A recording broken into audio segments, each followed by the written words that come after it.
Guys, ada satu maklumat penting yang saya nak bagi tahu. Tepung apam balik kita sekarang ni ada isu tentang berat. Untuk 1 kilo tepung kita akan bagi 1.2 kilo.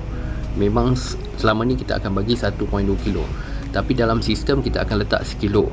Tetapi ada masalah bila orang beli 5 kilo, dia akan jadi 6 kilo. Sebab 1.2 kilo total semua dia akan jadi 6 kilo. So dekat situ kita akan tanggung dia punya kos lebih berat tu.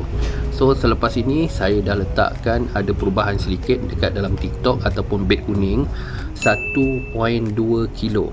Untuk sekilo tepung tu kita dah letak 1.2 kilo, dan untuk 500 gram adalah 600 gram.